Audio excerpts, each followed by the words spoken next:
It was when he interacted with that man again. I tell you, I'm getting goosebumps. Interacted with that man again, and he said, um, "Did you did you do what you do to the persons you met tonight? You did unto me.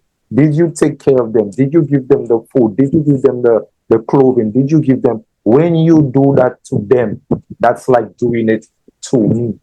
That is And that correct. speaks to the same idea. That Yes, speaks my to the brother. same subsidiary responsibility. And that idea can be grounded in political areas as well. It's called subsidiary responsibility. The Mhm. janitor is responsible for the school just as much as the principal is responsible for the school. That's the idea.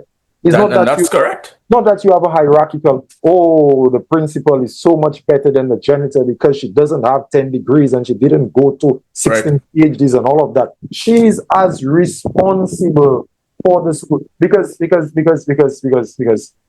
sanitary saves more lives than doctors do. Oh, for sure, brother. You see, we don't look at it that way, Kevin. It's because again, because of that hierarchy that we've set in society. We've placed people in categories, and we've stereotyped people because of their job description and things of the sort. But the truth is, without garbage men, Mm, we'd be living in filth. Most of us would be dead. mm, You probably need more garbage men than you need more presidents, and that's I and do. that's the truth. So people, we don't see that sense of truth, but at the end of the day, that's what it really is, and it happens in nature all around you in the ecosystem. You realize that everyone is as important as the next. Mm. You know.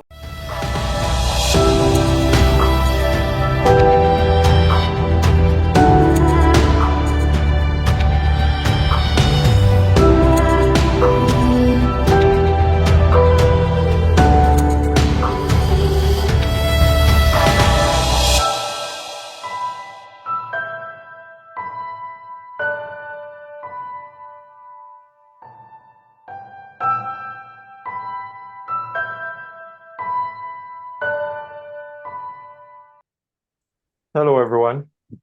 Today on ideation, which we will be discussing on ideation. We discuss a lot of ideas, developmental ideas. And today with us, we have Mr. Michael Anthony from the Hits Objective podcast. We are going to discuss topics like personal development, education, and how belief is important, and or what role does belief play in formulating your worldview, and what role belief plays in education, and what role does belief play in personal development. We are looking to have a very productive conversation. We are going to go ahead from our experiences. Our knowledge will derive from our experiences. Our knowledge will derive from what we have seen based on observation and articles that we have read. And what we are aiming to do is to bring forth our experiences to help solve problems that we see in society as young people. And with that said, welcome, Mr. Anthony, Mr. Hits Podcast. How are you doing this morning? Doing pretty great, Kevin. Thanks for bringing me on this platform, education. I appreciate the involvement. Of course, what you do and what I do generally coincides, and so I feel like this communication was super important today. Um, good day, everyone who follows education, everyone who has some form of a interest in the development of young minds, old minds, if that may even be a thing, but generally in the forward thinking of a person. Welcome and thanks for staying on board with us thus far. Um, Myself and Kevin, we go, I wouldn't say way back, but we know each other through different platforms. It's funny that, we would have met Kevin in the youth arena, when I was part of the Youth and Sports Council of Castries. I would have met Kevin. And even prior to that, being, young males having that sporting prowess, I would have known Kevin through basketball back in my younger days in high school. So, Kevin, again, thanks for bringing me on. And guys, let's get ready for a great conversation today. All right, thank you very much, sir. And yeah, let's start with that. Our basketball journey. Um, when we first interacted, when we first met, what team were you playing for? What school? It was Leones. It was Leones Leones, and I was playing for Viewport Compre. for you The Fort sport, Compre. yeah, That's right. the sports back then it was so competitive. It was so So competitive. competitive, Kevin. Yeah, So and competitive. I really enjoyed it because what I understand as I grew up, what I understand that basketball did for me is that it gave me, and my book is actually inspired by my basketball journey, and Interesting. when I played basketball and when I left, in some sense, it was a journey out into the unknown. I played basketball and I was very disciplined because I like what I did. I was not Yes. disciplined because of my own will, but because of what the basketball did for me. And what did basketball do for me? It gave me an aim to work towards. It gave me a purpose. Yes. It gave me something. It gave me something that can only be conceptualized in my imagination. I really wanted to be a very good player. And I saw an opportunity to serve my country, to make my mother proud, to make my father proud, to make my family Right. proud, and then to make my school proud. People were looking up when I was playing school basketball. The people Yes. come around, You were the good. girls Yes. come around.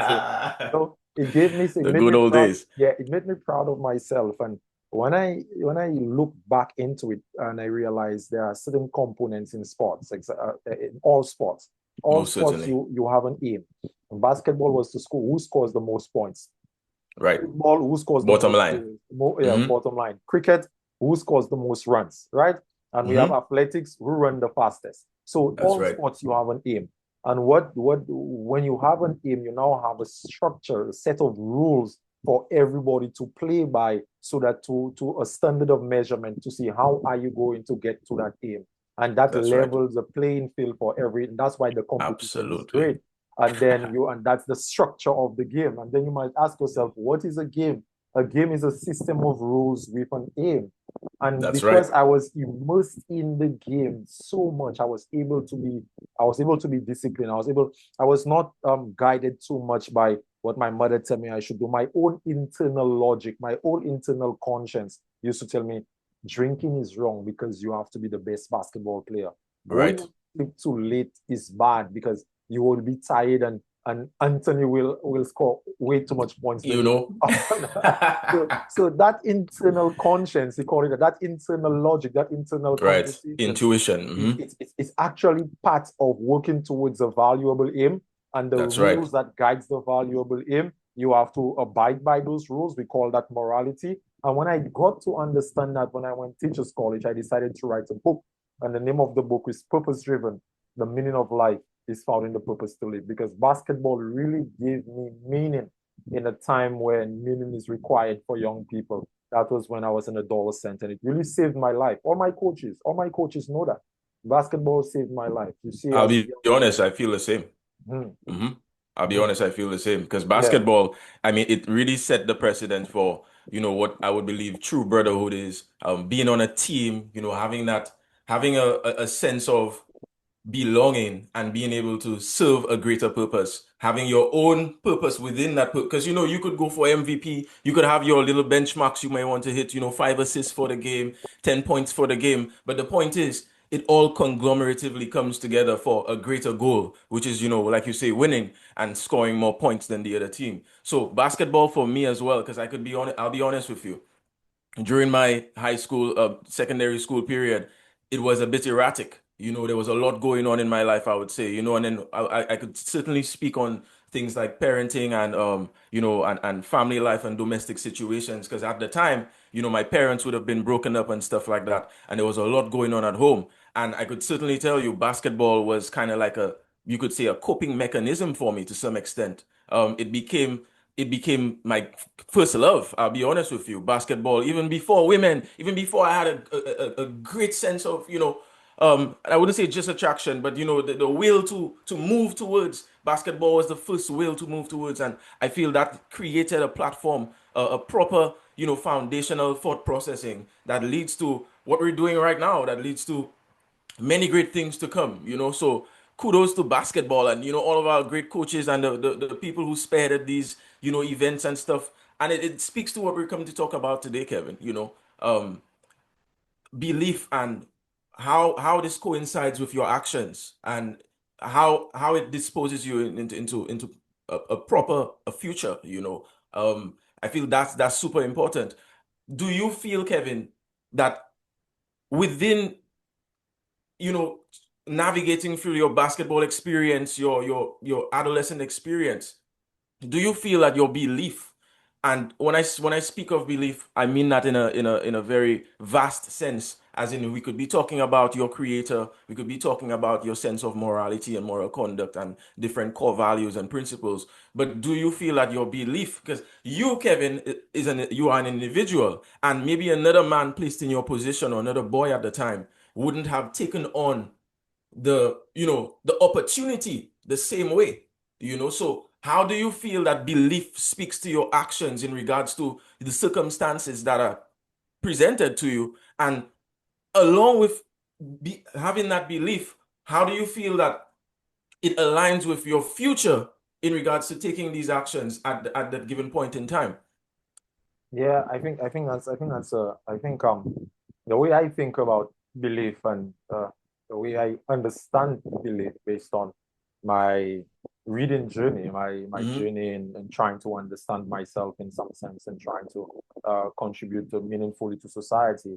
I understand that belief is way more of your actions, your behavior, than the axioms you hold in your head, than the statements that you hold in your head. And some might say Most that the certainly. statements that you hold in your head influences your actions. But sometimes persons might be there's this thinker, Carl Rogers.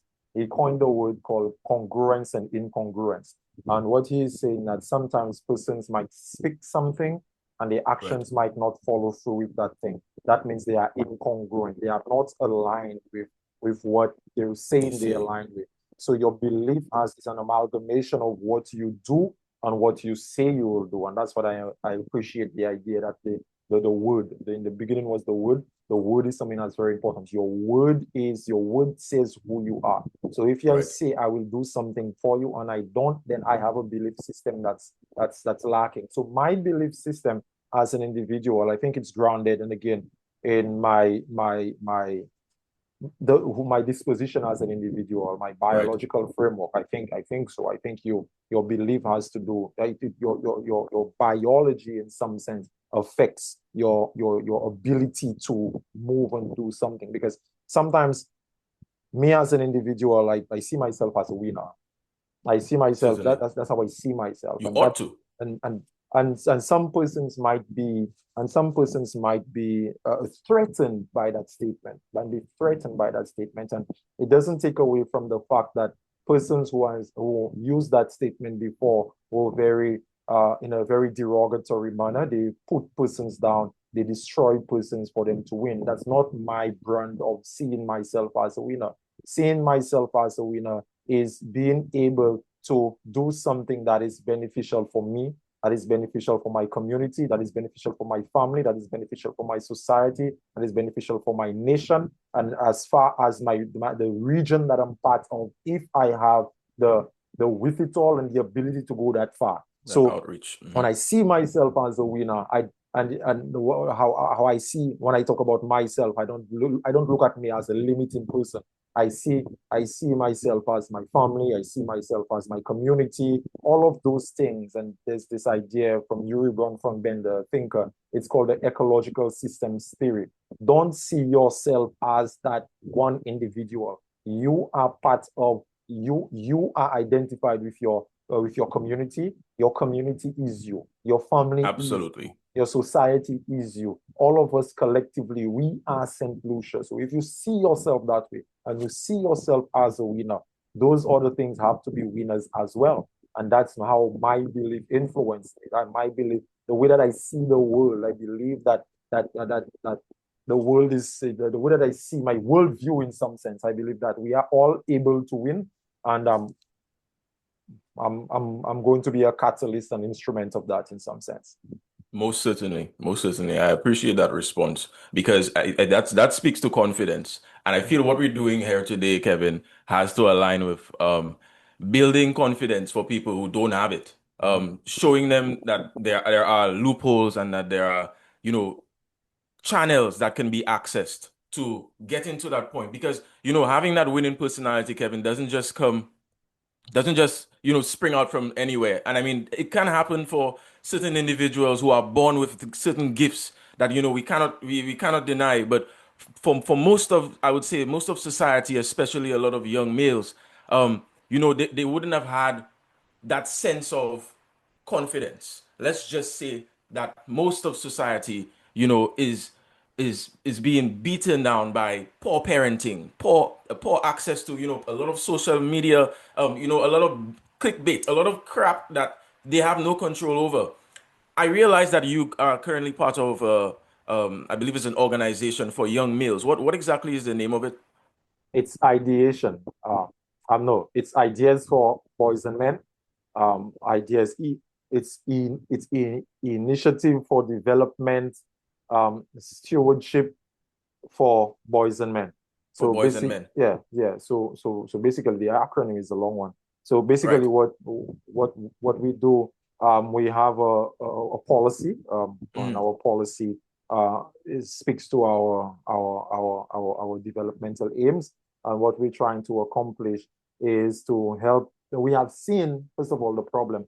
The problem is that our young men are falling through the cracks at a tremendous level, the young men are falling for the cracks in a tremendous level. And I had some books that I could show you.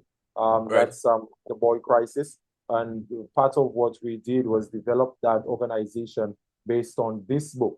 It's a 500 page book. And what this book is talking about is that it gives you data that shows globally, regionally, nationally, that the male has been falling through the cracks on the level of education. We have less young men achieving tertiary level education or higher education. Men are falling through the cracks based on physical health. More men are dying early. The statistics, if you read this book, man is going to, That's he actually crazy. called this book a business book. The author is Dr. Farrell and Dr. John Gray. They actually call this book a business book because the problem is so big, it might need an amalgamation of organizations to address it. Young men are falling through the cracks in the physical health. We have the testosterone of young men are lower Ever in before. than ever Mm, before, 50% lower than ever before. And the mental health, a lot of men have been committing suicide. Men have been yes. losing their minds. Men have suffered with depression, addiction, all of those Oh, things. yes. And we talk about men's financial health that are falling through the cracks as well. Men are unable to provide for the family. The only purpose they had traditionally was to be of provision, and that is falling through the cracks as well. And those four categories, we actually wrote that into our policy. We wrote that into our constitution. We had a set of young men that they know that that's some of the things I talk about. And we registered this organization, and we are working on in Castries North and the Eastern Zone. And we're trying to bring young men into mentorship. We're trying to take them Yes. away from the meaninglessness, the nihilism that they face, that lack of meaning, and try to have them to look at that kind of belief that I explained to you a while That's ago. what I'm The talking belief about. that you are not only the individual, but you are the society, you are your community, you are your nation and your region, and you are given the moral responsibility to take responsibility for those things and to be of Absolutely. some stewardship of those things. And I think that's Some an value. interesting, and I think that's an interesting thing to tell young men. And the young men that understand that, when I tell it to them, when they understand, because it will take a lot of educating them to understand that.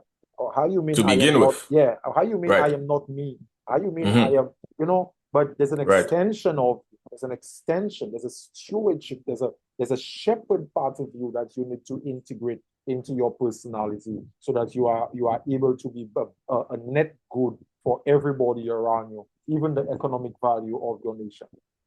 Most certainly. Most certainly. And I like to tell guys that, you walk, don't ever walk with your hands swinging. Mhm. It's a saying my mother would have told me all through my childhood. It's important to have some value, guys. You walk through, you go through anywhere, you part of any system, any society. It's important that you have some value, something to give back. I love that initiative, bro, and I would love to know how maybe I could be part of it in some way or form so I could serve. the young males of St. Lucia for starters. Because at the end of the day, I mean, statistics could be statistics, and we don't even know where these guys get the numbers from. But the truth is, it's evident. I feel that that's what's more important, to realize that even if you didn't even read that book, that you can walk around, bro, and see that, there's a lot of need when it comes to the young male and generally what he can give back to society, and the fact that I believe that there's just not enough interest or attention given to the young males. I think it's because of, again, let's go back to belief. I feel that society believes, you see, we must have a societal shift, Kevin. That's what needs to happen. The women, the mothers, the fathers, everyone in society needs to think about it in this way. And the the problem really is that there is a societal, thought process that men are just supposed to know what to do. That, you're born, you're a male, you're a man, you could just, just urinate over there. You're a man, you could just do that. Recently, I was looking at your WhatsApp, and you placed something on there which was a bit astounding to me, because I wasn't even aware of it. And it spoke to, the, you could say, the counter to menopause. What do you call it that it happens to men? I believe Andropause.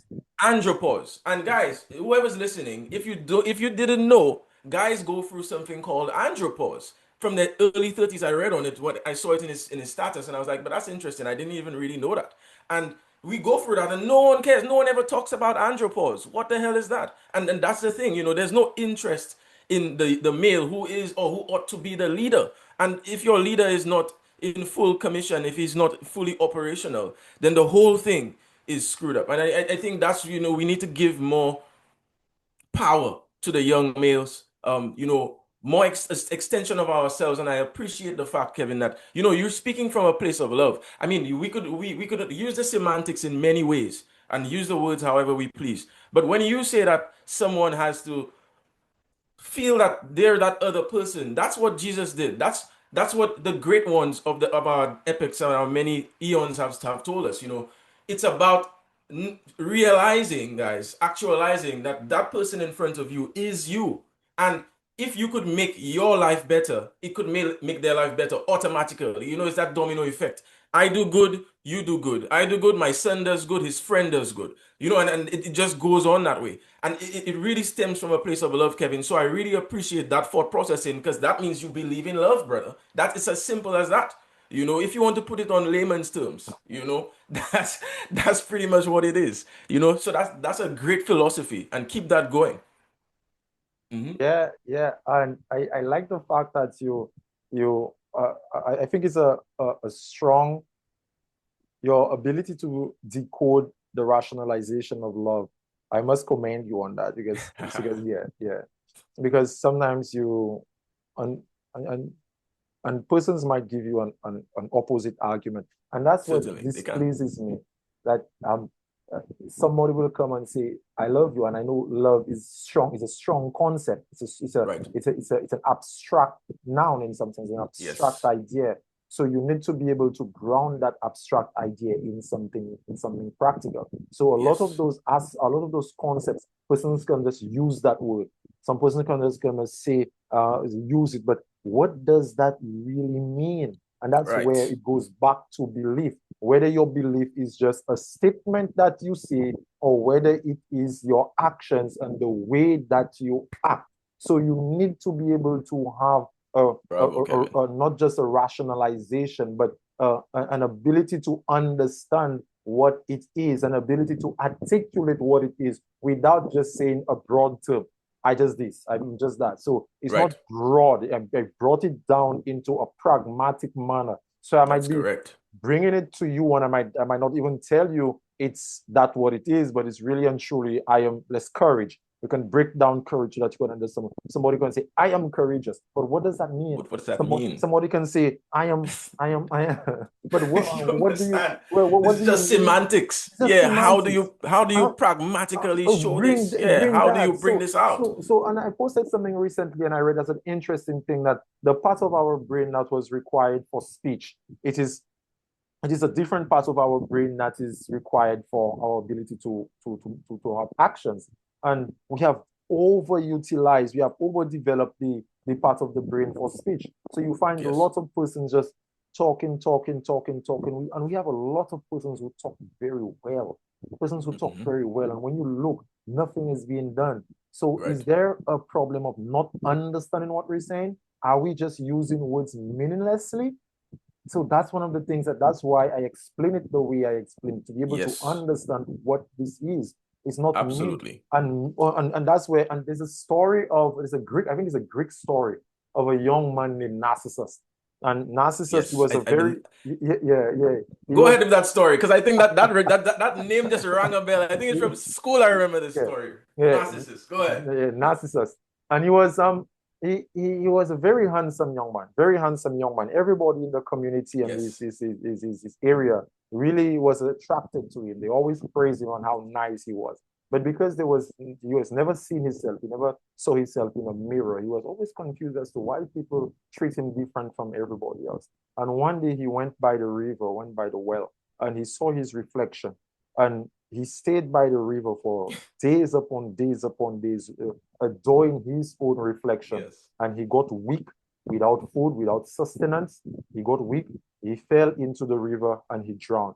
And that's the idea of narcissism, That's correct. There we go. narcissistic behavior. It's only about, Narcissism. Hmm. yeah, it's only about you.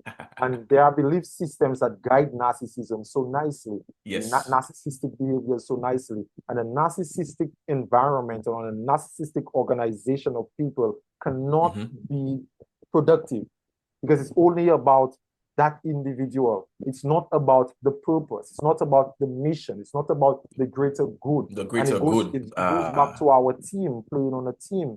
The Hmm. team can have five fellas on that team, and then two fellas want to outplay each other. We're playing against each other, but we're not playing against the opponent. We're playing against each other. See what happens. I want to score more than Michael Anthony, but Michael Anthony is on the same team as me. And even when I lose, I know I have 40 points and Michael Anthony have 20 points. I'm okay. They'll tell you what happens to me. I didn't appreciate that we are on the same team and we have to work on beating the other team. I only The care greater about goal. yeah. I only care Hmm. about how I look. I only care about what I want. I only want to do things on for myself and not for the team, not for the greater goal of the team, not for the city that the team in, not for the vision that the team has. I sacrifice all of that just because I want what I want. Yes. And It's a crazy yes, that's a hedonism in some sense. That's hedonistic yes, behaviors. most certainly. That's a crazy phenom because you wonder like why wouldn't we all want to win? You know, and then it goes back again to the whole fact. And I think it speaks heavily to a lack of self-love. You know, people might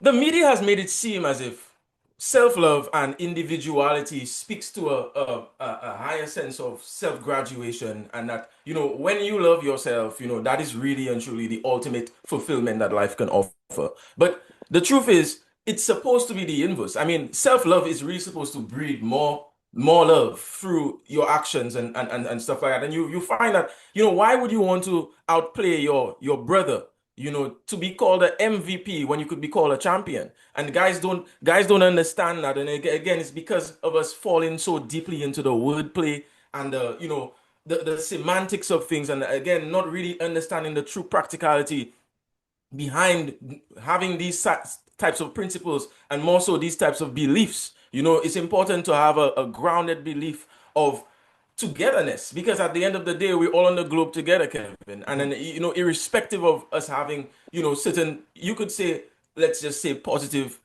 you know, having this positive banter or positive, you know, we have sometimes some friction between each other because of, you know, certain things, whether it may be contending in sports or educational prowess. But the point is, if your duty here is to serve not just yourself, but the greater and wider world around you, every single action you put into your belief, and again, actions, you put in actions into your belief, because like Kevin said, a belief could just be a blanket thing. It's just, you could just say what you want to say a million times, but you have to put action behind the belief. Only when you put action behind the belief will you really reap the true rewards and the benefits from these actions. You know, so I like to consider having a proper mental culture, the first point of you know of of self evolution. You have to kind of firstly secure your mindset, secure the way you think, understand certain core values in life. And again, guys, if you don't have proper parents or proper brothers or friends who speak to this notion of self, you reach out to a guy like Kevin, you reach out to a guy like me. There are organizations and there are people out there who actually want to take you in, who want to mentor you, who want to make you a part of something, and who want to see the best from you, and not just, you just doing what you want. Because life could just be about what you want. But again, if we're speaking about the greater good of a life, Kevin, it really has to speak to every single person understanding their purpose, applying their purpose, and doing it all together. That's conglomerative as a collective. That's really what it is. So how can we bridge the gap with having, you know, be, a belief system that you've had for the last 20 years of your life, and knowing that there is possibility, there's greener grass on the other side, but there's a huge gutter that you must cross. How do you cross that gutter, Kevin, if you don't have a hand, if you don't have someone to pull you up? How do you do that? That's a very good question. And I think you are very skillful. I think you're very skillful in having those conversations. And we should continue Definitely. expanding on something like that. But that's a very good question. I'll give you a story, and it's a Yeah. biblical story. And Okay. I love the Bible. I love reading the Bible. Like I said, my MO is Hmm. pragmatic, to be very pragmatic. And Of I know a course. lot of people have turned their backs on biblical wisdom because they're hurt by persons that speak the Bible in a very unpragmatic manner. But I'm a Hmm. very practical person. So when I read the Bible in a very, very practical way. If there's Okay. something that is not practical to me, probably I don't understand it. Why would a book stay for like 2,000 years and it doesn't serve in any pragmatic sense? And that's my MO when I used to the Okay. Bible. But based on your question, I'll give the story of Moses and Pharaoh. And Okay. Pharaoh represent Pharaoh, well, we know that story. Moses was born in Egypt, and Yes. Moses left because there was a calling, there was an insight into his own individual Path. Hmm. life that Hmm. that things are not supposed to be that way. But who I want to really focus on based on your question is Pharaoh. If you look at the characteristics of Pharaoh, Pharaoh is the overall king. Pharaoh coined himself as God. And what this represents is that not even the representation at this point, the biblical story shows that whatever Pharaoh says goes. Pharaoh acts like he has knowledge of everything. And he knows everything. He is a divine God, and nothing cannot escape his consciousness. He knows everything, and what he says, that's the divine law, that's the divine principle. And when the children of Israel, when Moses came to Pharaoh and said the children of Israel should say, let these people go and stuff like that, one of the things that he did, he sent them to create bricks without straw. And that's a form of meaningless work. So he didn't want to hear that God wanted him to let the people go, and so that not to let the people go so that they could do what they want and serve themselves. If you look at in the Bible, God said, let my people go so that they can worship me in the wild, so that they could worship me, whether it is in the wilderness or not. And Pharaoh was very distraught about that. He didn't want to have somebody above him. He didn't want to succumb himself to a higher God. Now let's look at it in an analytical manner. And that's the Yes. way I make it practical, to think about it in an analytical manner. When you have your ego, a lot of us grew up in communities, and I grew up in a rough community as well. Not so rough, but Dennery, and when I was growing Right. up, things that Hmm. was happening there. I mean, growing up in St. And Lucia, it could be rough overall, yeah, you know. yeah. Hmm. So you are born to a mother and a father. Some of us, we do not have a father in the home, and there are all what Right. we know is one point of view. We know one belief. We know one mode of being, one Right. worldview. And to let that worldview go, or to see that something is wrong with the way that you were brought, or that you were brought up, or To know things generally. the axioms that you hold in the back of your head. You know, men not supposed to go to school, men not supposed to read, and all of you have a lot of axioms that are not making any sense. Probably your That. uncle, your drunk uncle gave it to you. Probably your abusive father probably gave it to you, and you have Yeah, those bro. axioms in your head, and it make up your ego, what you know about yourself. Mm-hmm. Now the problem is that ego, and I call it the fear, letting go of that ego, because the ego think it knows everything.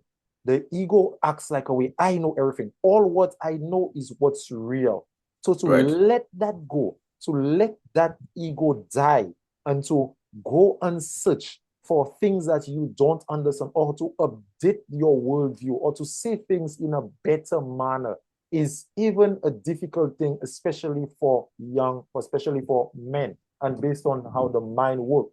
I'm reading this book called the teaching the male brain, the way the male brain. It's kind of difficult for men to journey into the unknown, call it that. Let go of that ego. For example, when I was going to teachers college, when I was Denver, I went from Denver, I was going to teachers college. It was such a difficult thing for me because I was a specific socioeconomic status. And people around me don't. They tell me, you're going to teachers college, big man like you, going to school, Right. you have to be in the block, man. You have to go and look for you. But I say, like, but because I was Right. just about 18, 19, so my father was telling me I'm not supposed to go to school. Everybody does that. That's not something that we do here. But Right. who are you to think that you could go to school? So that's the ego of that place. Like, you're not supposed to do Mm-hmm. that. But me as an individual, I think that's my adaptation. I love to investigate the unknown. And I went into the unknown. I am going into the unknown is not an easy thing. Letting go of your ego. You don't know who you are. You're in the wilderness. And that's where the children of Israel, when they left Pharaoh, they end up being in the wilderness. They end up Right. being where they don't know what is and what should be. Right. So when you let go of your ego, you don't know who you are. You don't know who you should be. You don't know where you should go. And that's where you meet in what I would call the higher principle, God in some sense. And you I need to let understand. go of where you are. Certain things, certain little things people hold. Little, it's so difficult just to let Yeah, go the, of a the thing routine. Yeah, because bro. because because you have to be sympathetic with them because it's like looking at it like Isn't it? being on an island, and you are on an island and everywhere around you is water. They have sharks in the water, you have alligators in the water, and here is somebody coming and tell you jump into the water, swim to the next place. You would be mad to do that. You would stay on that island, you would stay Right. on that island, and For you'll not safety. leave. You will Mm-hmm. become a vagrant, and that's what you become when you get attached to your ego. You become a Right. vagrant, you become angry, you become hungry, you become That's right. addicted because you're not supposed to be there in your stage of development. And let me say just one more thing. There is this theorist that I like so much, psychosocial development. It's called Eric Erickson. And he was talking about that, the different stages of the ego. And he was saying that at every stage, you must let go of that specific stage to go to the next stage of cognitive development. Most Piaget certainly. spoke of Piaget spoke about the same thing. You have to let go of the way you see the world and to adapt to another way the world is. And even biblically, it said it. The Bible said, when I was a child, I act like a child. Now I am an adult, I put away childish things. And that's one of There we the go. biggest problems. Men are afraid to let go of who they were to adapt Right. to become something more responsible, something better. And that's part of the adaptation of young men. I appreciate that answer. And that speaks to I read a book by Eckhart Tolle, A New Earth, and he spoke heavily on letting go of the ego. The ego, I believe, and the thing is you can't really fully get rid of the ego. That's the truth. Because the ego has some responsibility where, I would say your personality to some degree is considered. Unless, of course, you have transcended the ego to the point where you in Christ consciousness, maybe, and certain worldly things do not appease you or do not attract you in any way. So the ego definitely has some form of responsibility when it comes to you having certain preferences in life and certain things. But at the end of the day, that is so correct, brother. Because, the ego is what's keeping us down. Guys, if you're at that gutter where you've been there for 20 years, you've been doing this thing for 20 years, and suddenly Kevin Mathur, the author of Purpose Driven, is telling you, hey, this is what you could do to channel yourself through the next step. It really is true. The gutter is your ego. That's the gutter between you leaping.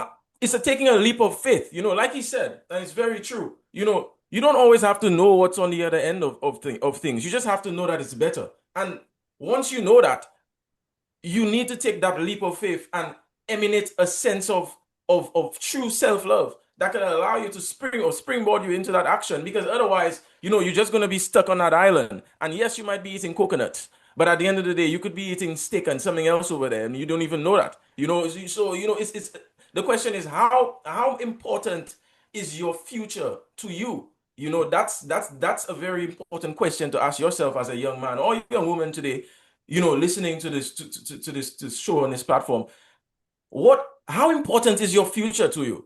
Amidst all of what's going on there, all of the belief systems that are around you and the things that, seem clear and things which seem unclear. What gives you purpose in this journey, and how important is tomorrow to you? If tomorrow is very important to you, if tomorrow is undoubtedly as important as right now to you, you will make the necessary steps. And then that's what it is. So, I appreciate people like yourself, Kevin, myself, people who've come from, a place where seemingly the result could have been different, right? You could have just been another VNegg on the side of the road, brother. You could have just been just another guy, just a regular person, but you chose to be extraordinary, and that's what took you out of whatever circumstances would have spoken to whatever results may have been there, whatever these people thought. Again, and that's the thing, guys. You need to be able to break through and not break down. When you see things happening around you, you have to be able to, I like what Kevin said, use adaptation at its finest, in its finest forms. Tell yourself, if you're in a swamp with alligators, are you an alligator? Or are you a lion? Or are you an eagle? What are you?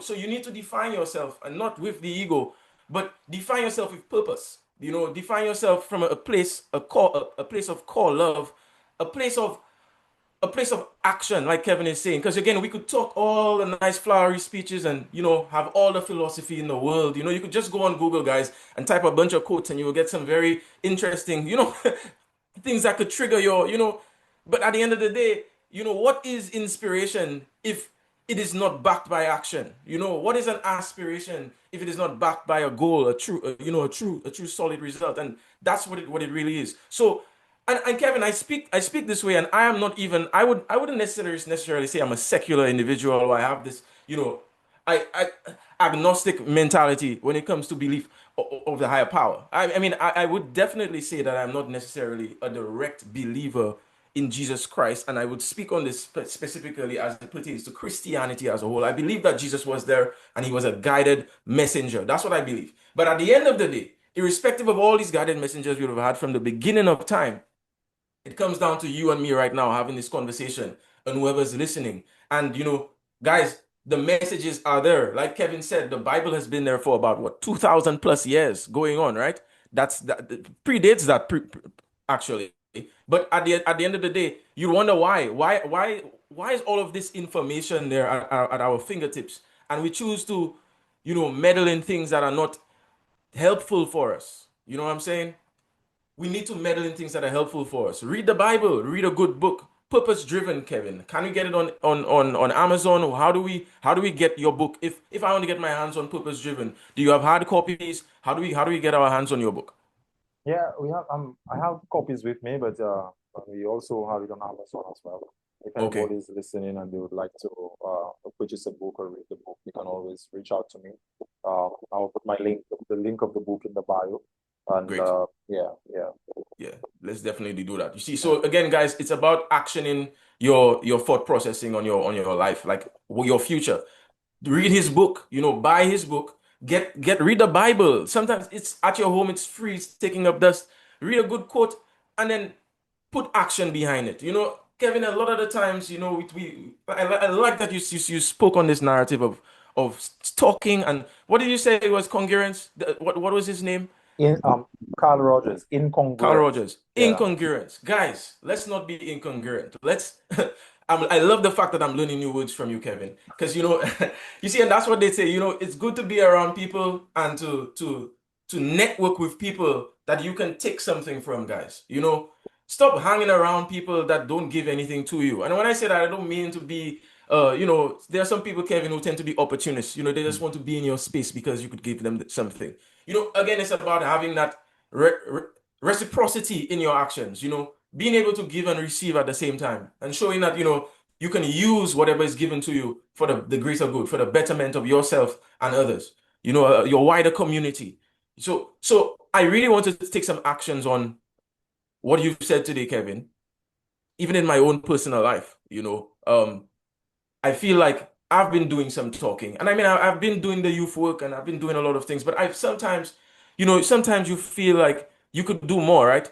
Sometimes we limit ourselves because, again, I don't know if it's maybe, us meddling into distraction too much or perhaps not really having a clear idea of what we want, which is super important. Guys, read it, Napoleon Hill, Think and Grow Rich. You must have a definite idea of what you want.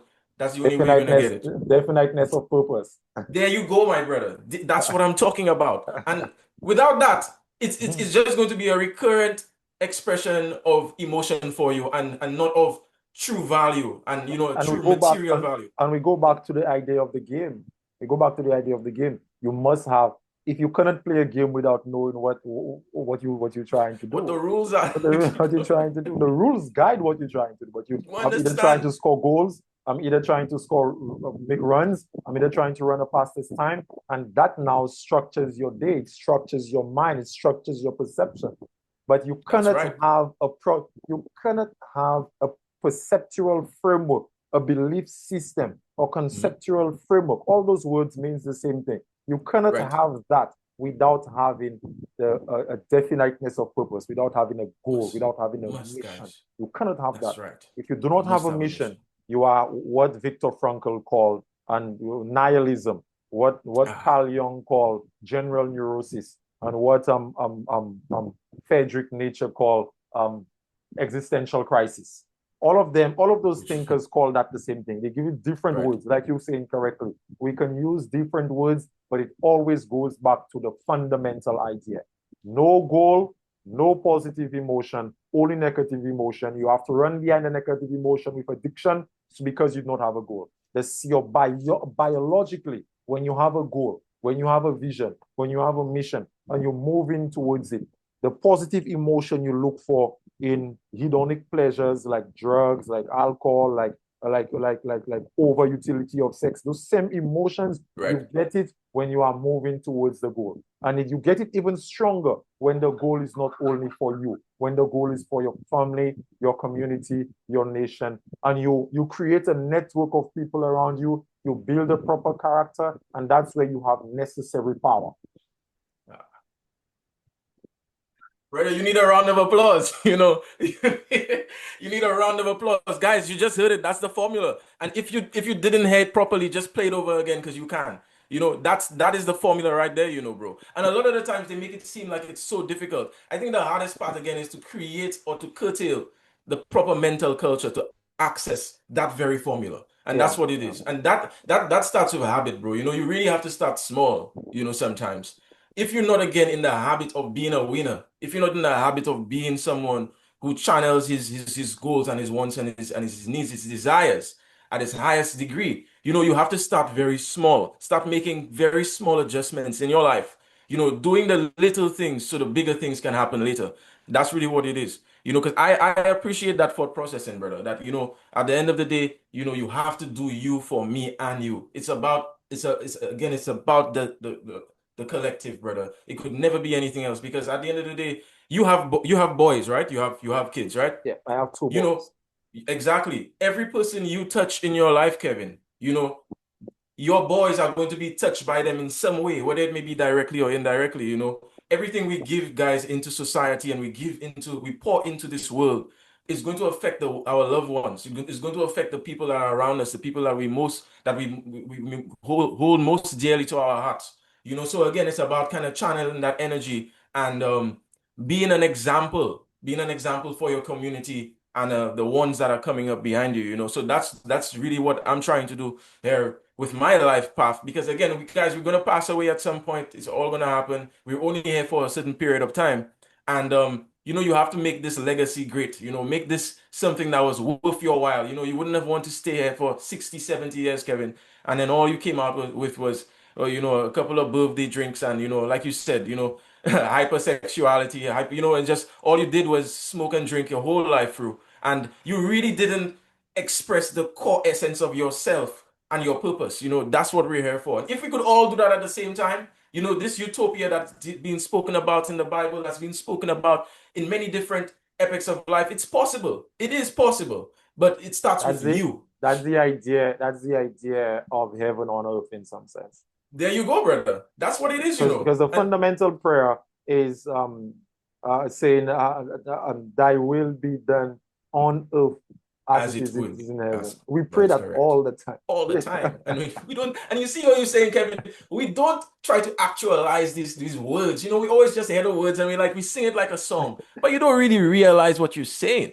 You know what I'm saying? And that's what it is, brother. And Yeah. that's what Jesus was trying to do, trying to communicate Christ consciousness to the masses, to the diaspora at the time, because at the end of the day, like he was saying, I am me, you are me, basically. You we are all one. We are Yeah, all but one. the story he had when um there's a story of the Bible. Like I said, I love the Bible, and you're making a lot Mhm, of sense. There's a story where mhm. there was a man, and somebody will get it correctly. And then he met the man, he was talking, and he told the man that he will come to visit him at his house. I don't have it correctly, but I read Okay. it a long time ago. It's something of that sort. And he told the man, I will be visiting you later and stuff like that. And the man went, because the man knew it was Jesus. The man went and, he bought all of the nice things. He created a nice meal. He put the best wines, the best water, the best all of that, the best clothes and stuff. But while he was waiting for Jesus, somebody came in and somebody said, can I, I'm wet. Can I get some dry clothes? He said, I know that well, story. no, and the clothes I have there is I'm waiting for someone. And the person came, and the next person said, well, I'm really hungry. Can I get some food? He said, well, no, I prepare a meal for someone. And the next person come on, you get the gist of that. Of And then the course. next person, and then when he came, and when I think he came or he did not come, something like that. But the idea was like, It was when him. when Hmm. he interacted with that man again. I tell you, I'm getting goosebumps. Interacted with that man again, and he said, um, did you did you do what you do to the persons you met tonight, you did unto me? Did you take care of them? Did you give them the food? Did you give them the clothing? Did you give them? When you do that to them, that's like doing it to me. That is And that correct. speaks to the same idea. That Yes, speaks my to the brother. same subsidiary responsibility. And that idea can be grounded in political areas as well. It's called subsidiary responsibility. The Mhm. janitor is responsible for the school just as much as the principal is responsible for the school. That's the idea. It's And, not and that you that's correct. not that you have a hierarchical, oh, the principal is so much better than the janitor because she doesn't have 10 degrees and she didn't go to Right. 16 PhDs and all of that. She is as responsible for the school because sanitary saves more lives than doctors do. Oh, for sure, brother. You see, we don't look at it that way, Kevin. It's because again, because of that hierarchy that we've set in society, we've placed people in categories, and we've stereotyped people because of their job description and things of the sort. But the truth is, without garbage men, Mm, we'll be living in filth. Most of us would be dead. mm, You probably need more garbage men than you need more presidents, and that's thank and you. that's the truth. So people, we don't see that sense of truth, but at the end of the day, that's what it really is, and it happens in nature all around you in the ecosystem. You realize that everyone is as important as the next. Mm, And the moment we could realize that, we can show each other more appreciation, yeah, and we can get out of life more than we're getting right now. yeah. You know, right now, especially again, guys, we have to talk on the young males. Kevin is so important because you know I heard in the news recently that we have a steady decline in the birth rate in St. Mm, Lucia. yeah. And that's a huge topic. That's something we can definitely delve into deeply, maybe today or another one of our encounters. But Mm, I definitely believe that speaks to, again, the downturn of the male, the fact that we again have no faith or no belief that the man can do what he has to do, or the man has no belief in himself, to the point where now to people making children, even even supporting life, which is pretty much our primary function here, has become so difficult. You know, so in order for us to again speed past that issue, that huge conundrum that we're faced with, we have to kind of start laying down the foundational blocks for ourselves in regards to being the best that we could be, so that we can eventually, you know, reflect this in our actions in regards to these types of issues, crime, the birth rate. A lot is going on, and again, it's because, again, I believe strongly it's because of the lack of belief in men. I feel like that's a big issue that we're dealing with right now. What do you think could be a what do you think, Kevin, could be like a proper suggestion for that very issue that we're experiencing right now with the whole birth rate thing? And what do you think that problem stems from men not being their best at this time, or do you think it's just strictly something economical, because of hyperinflation, people just don't want to spend money that they don't have? Do you think it's something that runs far deeper than that? The birth rate, let's first of Mm, all look at the amount of young people and young men, to be more specific, that we are losing in our society. yes. I teach at the RC Boys Primary School, and that school has a population around about 300 boys. But you can, starting from 2016, 2017, you can count the amount of young men that we have lost every 4 years. And you are going to see that we are losing at least 290 to 300 young men every 4 years. What? That's the statistic. In St. Lucia? 290, yep, St. Lucia. The statistic That's is there. crazy. You can go and look at the statistic. You can go and look at the news online. You can go and look at every year. We had about 3 years, we lost the 70 something. A year we That's lost true. 60. That's Another year true. we lost 50. And these are all We young are men. young men. We are losing about 290 to 300 young men every 4 years. And that's not even talking about the young men that are in prison. The young men that are in prison. So while you have our birth rate decreasing, you have our death rate increasing, and Increasing that's and and that's not incarceration. an incarceration. So if you ever think that you do not have a problem to solve, spend some time thinking about that, and if you don't get nightmares, you might not understand that our civilization is on the brink of collapse, and we need Yes, some heroes. We need some we serious need men to. to. We Oh need some boy, heroes. we need We some need some. heroes, We man. need some heroes. So to answer your question, I think it goes deeper into why are young men turning their backs on institutions. Young men are turning their backs on institutions. Young men do not trust the institution anymore. Young men do not trust governments. Young men do not trust the education system. Young men do not want to participate in any structural organization. They are out. That's what they are, out of organizations. And Right. and it goes back, and I'm going to tell you something. I just want to make sure I don't want to quote it wrong. It was reading this book by Dr. Miles Monroe, The Fatherhood Principle, The Principle of Fatherhood, and this other book, Better Dads, Stronger Sons. And what they're Hmm. talking about is when a young man doesn't have a father figure in the home, and that's how they conceptualize the idea of the father. It's one thing to have a man in the house, and another thing to have a father. A father is a consciousness of a man. Just like a Yes. male is not a man, a male is a species, but a man has a specific thinking, and the man now transfers that thinking to take care of his young, that he becomes a father. You can have a male Right. and not a father. All right. That's right. So in those books, they were saying that the father represents authority, the authoritative figure. That's Hmm. why they conceptualize God as God the Father. That's why God Right. is not a mother. Your father is your the leadership in your home, the head of your Certainly. home, the authoritative figure, the one that says, the one that set the laws The and set final the say. boundaries, the Hmm. final say. That's why the law itself is conceptualized as the feminists called our system that is guided by law the patriarchal order, and Right. that's what they're referring to, the law, the That's what they're. patriarchal order. So those Right. are things that are masculine. Those are masculine in nature. And Mother Right. Nature itself is the mother. So we don't want to go to that point. The point that I want to make is that when a young man is lacking the father in the home, what happens? He doesn't have a relationship with structure. He doesn't have a relationship with order. He doesn't have a Right. relationship with laws. He doesn't know, he doesn't have a relationship with morality. He doesn't know what to do, when to do it, how to do it. He doesn't have a valuable aim. He's not working towards anything. He's tied, clenched to the breast of the mother.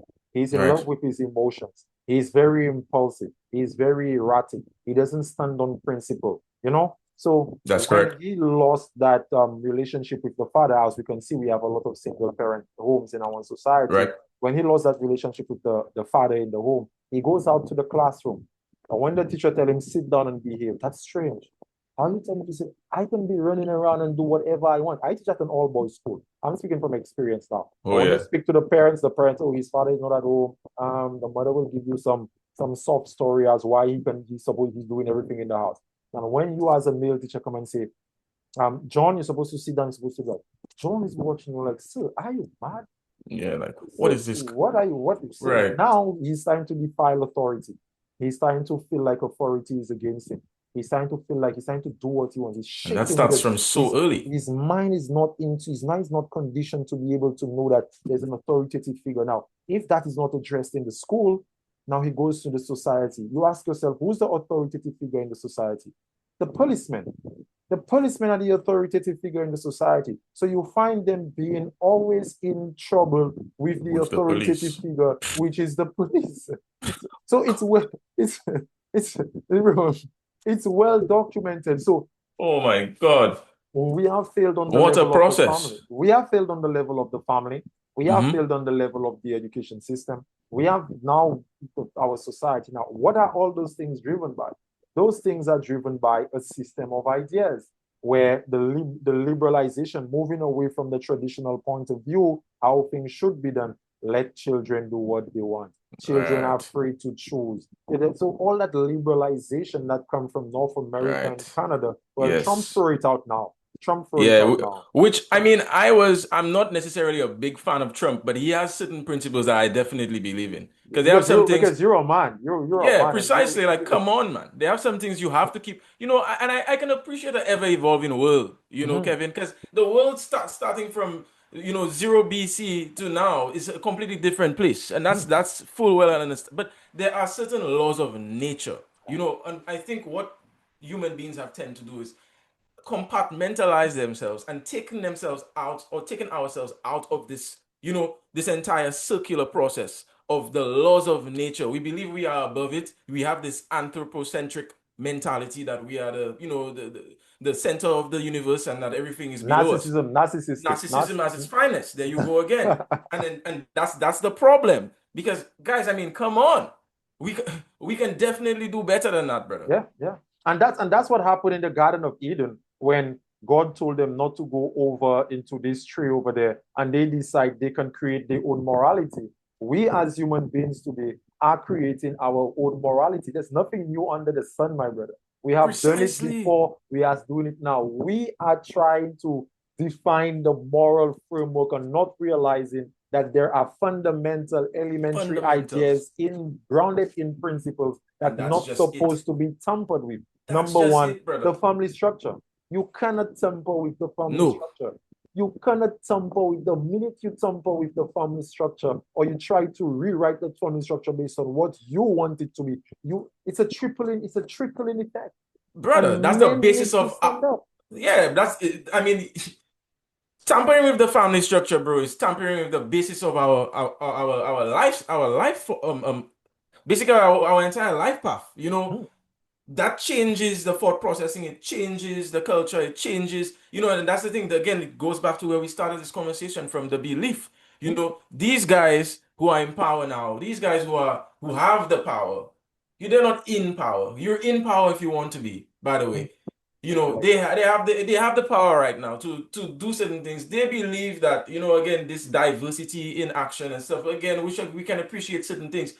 They believe that this is the way, but this is not the way. And then you're only going to get caught up having disrespectful children, having disrespectful wives, having disrespectful, friends, because again, we have we have seasoned ourselves mentally and taken ourselves away from certain traditions that are core values. Guys, there's nothing that could beat a nuclear family structure. Period. Point blank.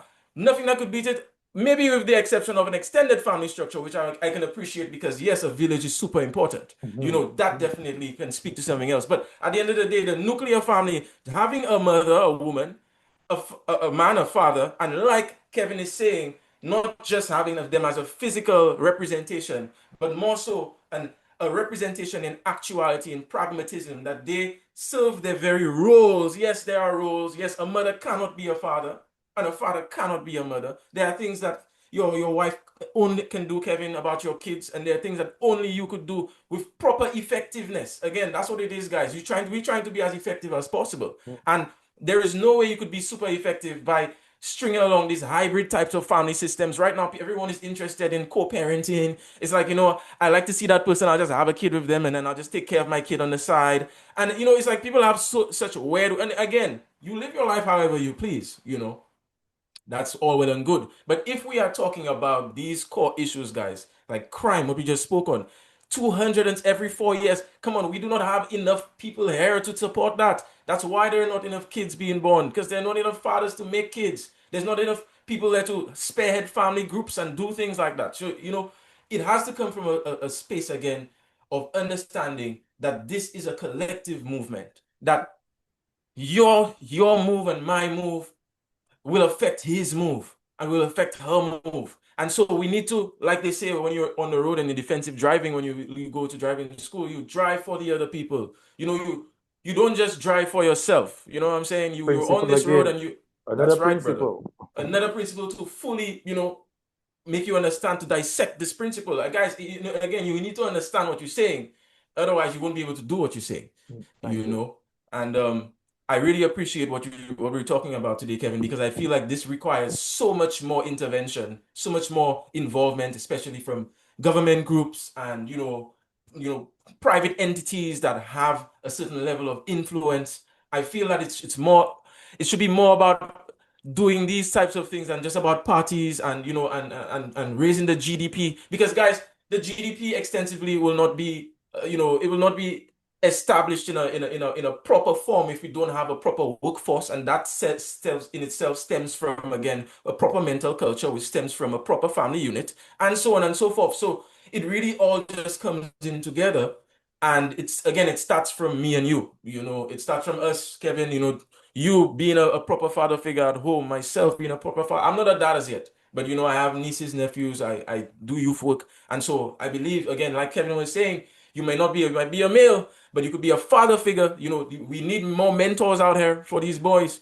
Um, they need someone they could talk to, someone they could reach out to that could give them a positive feedback on, what to expect from this life, what actions they could take in regards to the circumstances they're faced with right now, and how they could use that to, kind of springboard them into action, you know.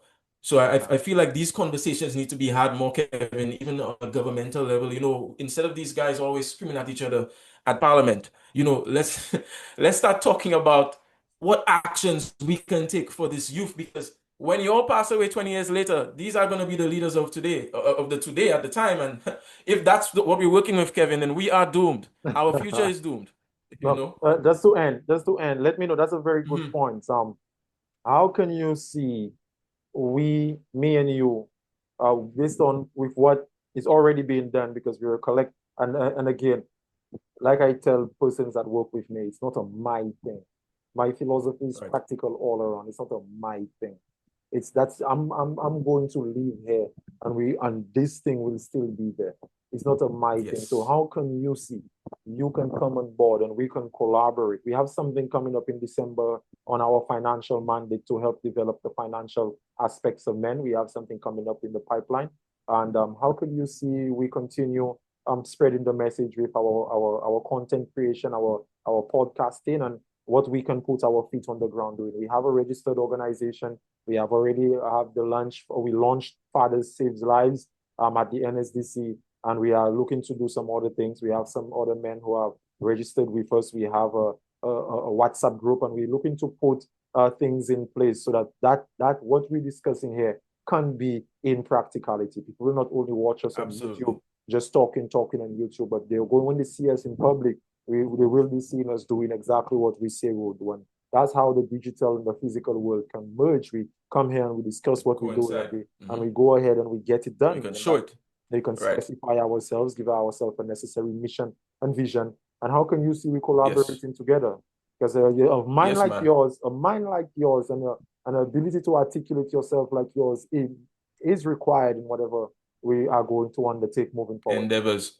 Yes, brother. Well, absolutely. I'm all in already, Kevin. I'm sold. I'm sold. You already have me, you already have me by the brain cells here because what you're doing and then if you go to my channel, Hit Subjective Podcast, episode number 1, I speak about this, that you like-minded people will we will just there's a certain magnetism, guys, and a certain hidden intelligence in you doing things and being the core you in your most genuine way. And I'll tell you guys that people that speak to the purpose that you speak to will always connect with you. So Kevin, this is just to say that I am fully on board. Let me know where I could sign up. I'd love to be a talking a mouthpiece for you guys, wherever my expertise can extend this movement, our movement, your movement, into something greater. I am fully available and willing. So I mean, I don't know when your next your next Our I'm not sure next when you guys have your next our next meeting is meeting Monday. or Yeah, next meeting is Monday coming. We'll Monday coming. yeah. You guys meet in the physical or do you do digital? We normally meet in the digital, but because of the nature of what we're about to do, we're planning on Yes, meeting it in requires the a personal physical. Yeah, link up. yeah, physical. For All certainly. right. All Yeah, right. So you said it's going to be Monday. Monday. But we can All right. discuss. We can discuss We the can discuss logistics. Yeah, timing, yeah. absolutely. But All right. I'm fully on board, bro. I'm ready to go because again, it's about championing things in practicality, and then again, not just talking about it. But from henceforth, we can use this platform again to create awareness, and that's what it is. A Discuss lot of people issues. just don't know. Discuss That's what issues. it is. Let's That's discuss right. issues. So we're going to That's see right. issues happening.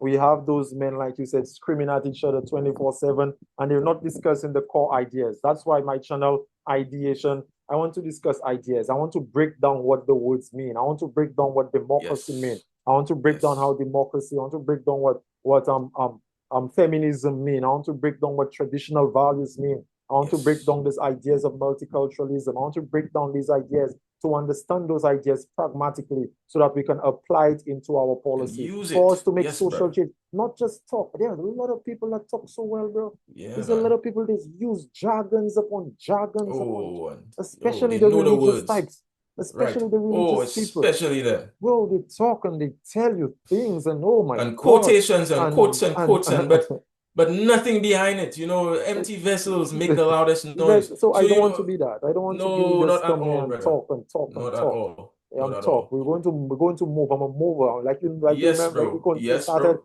I was a basketball player. I was a very aggressive I've player. always seen you in action, brother. I've never seen every single time I've encountered you, Kevin. Guys, every single time I encountered Kevin, he's been doing something, and more so something positive. Basketball, youth work, these are the two arenas that I know Kevin within, and these are two arenas that I appreciate and I have a passion for. So again, that's what it's about, bro. It's about Yeah, doing, not more so more do. How can a blind man or a deaf man be effective? yeah, Because he can do. yeah, What if we couldn't say anything? We yeah, couldn't use our tongues. Would we then be completely useless? No. Let's do something. So, yeah, brother, I'm there with you. Let me again, we'll discuss the logistics on a personal call, but I'm definitely there with you. I would love to collaborate and make some stuff happen, man. There's so much to do, Kevin. yeah. You and me alone and your group alone will not even be able to scrape the surface Thank as you much as very we need. much. That's Thank you. how much Because work is because needed. people will be threatened by other groups coming up. Yo, we need other We people to need come it. on board. We need it, It's a brother. big Like you said, task. we need superheroes. Yeah, we We need need heroes now. heroes. Yeah, man. Yeah, man. We need heroes now. So Yeah, all the brother. hero movies you were watching, it's time to be it now. It's time to actualize that now. Get your Yeah. kips, all right, and Yeah. get your mask. We getting out there. Yeah. All right, Yeah, bro. man, Kevin. Yeah. Thank you for I really enjoyed this conversation. Let's Definitely, continue brother. the journey from strength to strength. Upward, Strength to strength. forward. Upward Upward, and forward. forward. All right. Upward and forward Let's always. All let's right. move. All right. See you guys next time. Yes. All All right. right.